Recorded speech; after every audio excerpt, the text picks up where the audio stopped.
Intinya adalah publik yakin ijazah Jokowi palsu. Biar sama. Ya, Assalamualaikum warahmatullahi wabarakatuh. Jadi kami ya sebagai terlapor tiga hadir ya, untuk memenuhi panggilan Polda Metro Jaya ini. Saya kira walaupun bagaimana kita orang yang sangat menghormati hukum, justru yang kita sayangkan adalah pihak Polda Metro Jaya yang tidak menghormati hukum. Justru sebaliknya, lebih bernuansa pada kepentingan politik dengan memperalat hukum, sehingga menjadi mekanismenya tidak sesuai dengan aturan-aturan hukum, seperti yang tadi disampaikan oleh Pak Hozinuddin, ya, bahwa banyak sekali hal-hal yang janggal, mulai dari soal awal pelaporan sampai pada proses waktu klarifikasi sampai kini penyidikan atau naiknya klarifikasi ke penyidikan pun itu sebenarnya bisa dipersoalkan secara hukum. Saya kira ini menjadi tabungan tentu bagi para kuasa hukum untuk terus mempermasalahkan aspek-aspek hukum ini. Kemudian dengan menggabungkan laporan-laporan yang ada di beberapa Polres kepada laporannya Joko Widodo di Polda Metro Jaya ini, sebenarnya ada satu titik temu yang harus menjadi persoalan serius kita, yaitu ijazah Joko Widodo yang diduga palsu.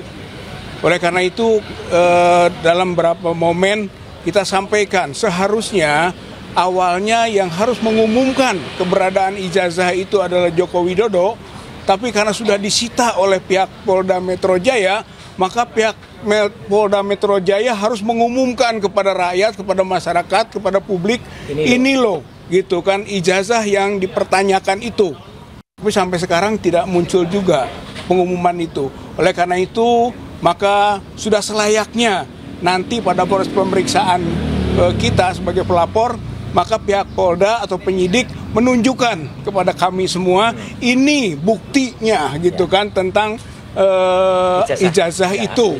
Dengan begitu kita bisa memberi jawaban-jawaban, kesaksian-kesaksian, pandangan-pandangan yang sesuai dengan kapasitas kami sebagai pelapor, sesuai dengan terlapor, sesuai dengan apa yang dipertanyakan. Tapi jika nantinya memang tidak bisa ditunjukkan, itu persoalan lain. Itu yang menjadi nanti pertimbangan kami juga. Itu poin berkaitan ijazah itu harus ditunjukkan. Kalau tidak, masa disembunyikan terus-menerus. Kemarin yang menyembunyikan Joko Widodo, sekarang yang menyembunyikannya Polda Metro Jaya. Lalu siapa lagi nanti akan menyembunyikan? Saya kira ini persoalan serius bangsa dan negara kita. Selanjutnya, dengan menggabungkan seluruh laporan, itu gambaran bahwa ini ada apa yang kita sebut dengan gado-gado, ya. Gado-gado delik, gado-gado pasal, gitu kan. Gado-gado terlapor, itu sembarang saja ini. Itu inilah kesewenang-wenangan dengan menggunakan alat hukum. Saya kira ini sangat berbahaya. Ini yang sedang kita hadapi sekarang ini bukan persoalan laporan Joko Widodo mengenai pencemaran dan fitnah. Bukan hanya itu. Ini persoalan bangsa mengenai bagaimana hukum diperalat oleh kepentingan politik atau kepentingan personal. Mantan Presiden RI 10 tahun. Saya kira ini persoalan yang sangat serius itu. Oleh karena itu, maka apa yang dihadapi oleh para terlapor sekarang dalam proses pemeriksaan itu pun menjadi bagian dari perlawanan kita untuk menegakkan terus keadilan, kejujuran, dan kebenaran. Saya kira ini adalah hal yang menjadi beban sekaligus kewajiban dari pihak terlapor, khususnya kuasa hukum juga, semualah kita. Bahwa yang layak untuk diproses hukum itu bukan kami, bukan. Gitu. Kami yakin tidak layak ini. Ini dicari-cari. Yang lebih layak untuk diproses hukum itu Joko Widodo. Karena dia yang dituduh, dia yang dipermasalahkan mengenai ijazahnya, yang diduga palsu. Dia yang harusnya menjadi pesakitan. Oleh karena itu, sampai kapanpun kita akan mengejar. Sampai kapanpun kita akan melawan. Kita pribadi atau kita sebagai komunitas para pejuang kebenaran, kejujuran, dan keadilan, atau warga masyarakat yang akhirnya sadar bahwa sebenarnya yang diyakini bahwa ijazah Joko Widodo itu palsu. Dulu awalnya keyakinannya jangan-jangan asli, gitu kan. Nanti dimunculkan yang asli. Sekarang nonsen, nggak ada itu yang asli. Yang disebut dengan kemungkinan berbeda dengan apa yang sudah ada sebagai konsumsi publik. Nggak ada itu. Yang ada sudah dianalisis, sudah dibongkar, sudah dikaji, sudah diteliti oleh Dr. Roy, Dr. Rismon, Dr. Tifa, dan yang lain-lain juga yang ikut serta menelaah bahwa sebenarnya kalau yang begitu itu ijazah palsu namanya, gitu. Dan itu yang harus menjadi sekarang kewajiban dari Joko Widodo, membalikannya bahwa ijazahnya asli. Bukan kita yang menuduh ijazah palsu harus membuktikan.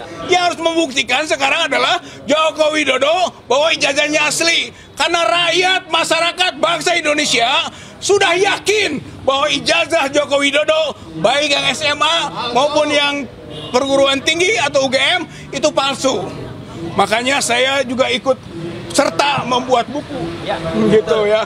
Bukunya itu publik yakin ijazah Jokowi palsu. Itu mudah-mudahan menjadi komplement dari buku induknya, ya, buku induknya Dr. Roy, Dr. Rismon, Dr. Tifa mengenai Jokowi's White Paper.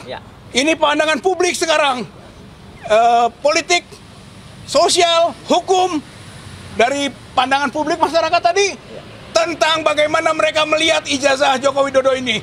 Intinya adalah publik yakin ijazah Jokowi palsu. Saya kira kita akan berjuang terus.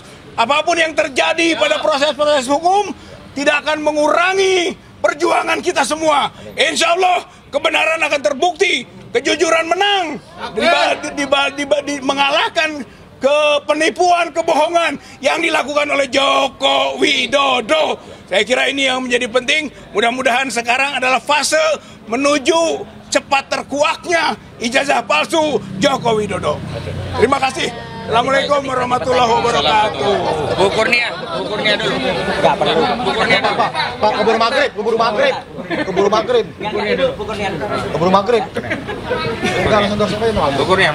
Bismillahirrahmanirrahim. Assalamualaikum warahmatullahi wabarakatuh. Saudara sebangsa dan setanah air, saya ingin mempertontonkan bagaimana barometer hukum yang terjadi di Indonesia. 2 November 2023, Damai Hari Lubis selaku koordinator advokat tim pembela ulama dan aktivis melakukan pelaporan terhadap Anwar Usman di Polda Metro Jaya. Dan hari ini telah berlangsung hampir dengan 2 tahun, kami tidak pernah tahu apa yang terjadi dengan laporan kami tersebut.